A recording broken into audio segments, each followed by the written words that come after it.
সৌম্য সরকার, সাব্বির রহমান, তাওহিদ হৃদয়, তিনটা নাম বাংলাদেশ ক্রিকেটের ওয়ান অফ দ্য বেস্ট, যারা টি-20 ক্রিকেটের জন্য সবচেয়ে বেশি পরিচিত নাম। একটা স্ট্যাট বলি, গেস করুন এই স্ট্যাটটা কার হতে পারে। 1409 রান, 83 হাইয়েস্ট, 28 এভারেজ এবং 125 স্ট্রাইক রেট। খুব সম্ভবত নামটা সাব্বির রহমানের আসার কথা, কিংবা লম্বা সময় ধরে বাংলাদেশ জাতীয় দলের সার্ভিস দেওয়া সৌম্য সরকারের হওয়ার কথা। কিন্তু বাংলাদেশ টিমের হয়ে যিনি টি-20তে কনসিস্টেন্ট পারফর্ম করে যাচ্ছেন, সেই তাওহিদ হৃদয়, তার এই স্ট্যাটটা।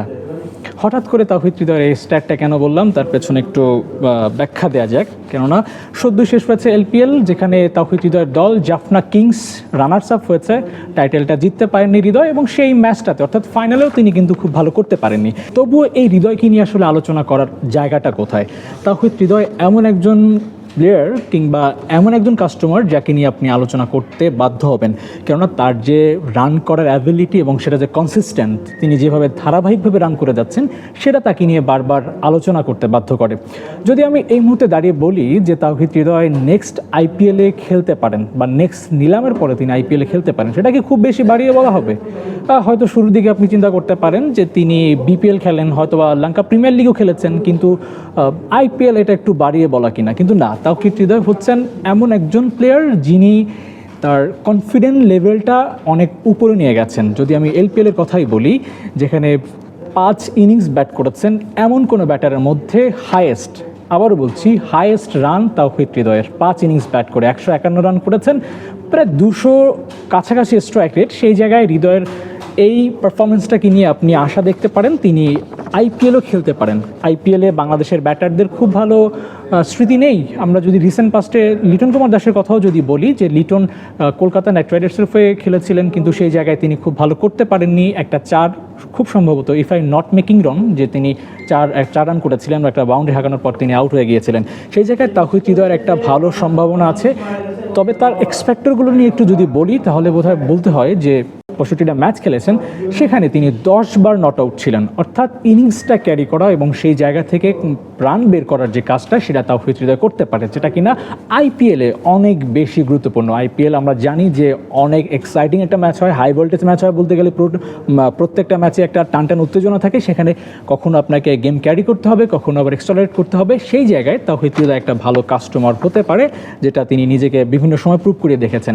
বিপিএলের ফাইনাল বলেন, সেখানে তিনি ভালো করেছেন, এবং এলপিএল যে সিজনটা সবশেষ খেলেছেন, সেখানেও তিনি কিন্তু ভালো করেছেন। মানে নোটেড বিষয় হচ্ছে তিনি একটা 101 মিটার একটা ছক্কা হাঁকিয়েছে।